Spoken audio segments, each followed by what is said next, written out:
L'émotion est vive depuis la disparition inquiétante du petit Émile, 2 ans et demi. Et Isabelle Balkany, très touchée, s'est insurgée contre la folie des réseaux sociaux, elle qui ne veut pas perdre l'espoir infini. La course contre la montre est lancée depuis déjà trop de jours. Trop de jours insoutenables pour la famille du petit Émile, enfant de 2 ans et demi, disparu de manière inquiétante le 8 juillet au soir. L'enfant s'est échappé un instant à la surveillance de ses grands-parents alors qu'ils se trouvaient dans leur village du Vernet, Alpes de Haute-Provence. Un fait divers comme on souhaiterait ne jamais les connaître et qui a plongé la France dans une vive émotion. Les enquêteurs sont sur le pont, à la recherche d'indices ou du corps du petit Émile, alors que la mère du Boutchou a diffusé à de multiples reprises un cri du cœur, un message vocal par haut-parleur. De quoi émouvoir, et faire réagir sur les réseaux sociaux. Et comme toujours, avec du bon comme du moins bon. Ainsi, Isabelle Balkany a fait savoir à quel point elle était révoltée, à l'instar de la chanteuse de l'âme, par ce qu'elle peut lire sur les réseaux sociaux au sujet de la disparition d'Émile.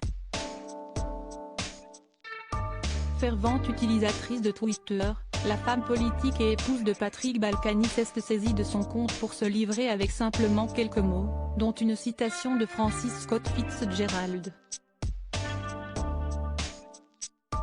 Réserver son jugement implique un espoir infini. La sagesse de Francis Scott Fitzgerald versus la folie des réseaux sociaux. #Émile, a partagé Isabelle Balkany, ce mardi 11 juillet.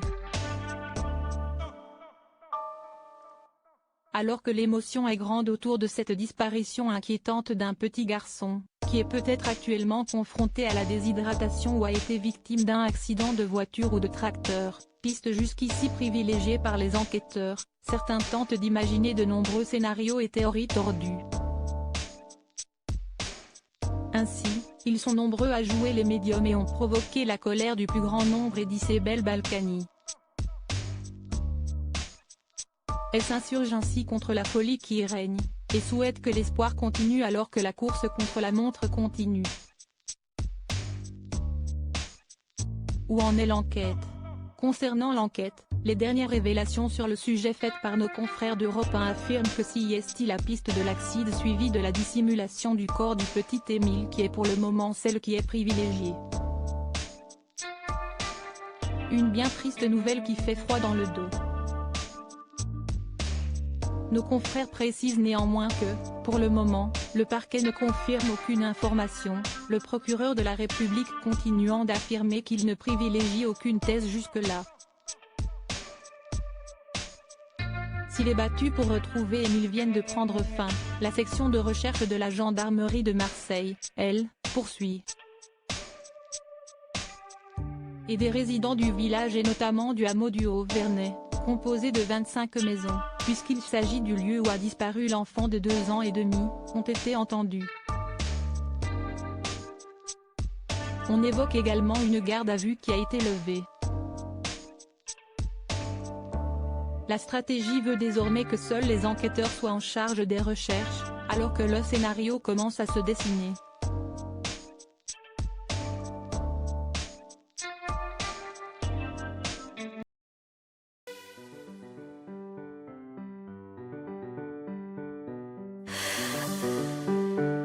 나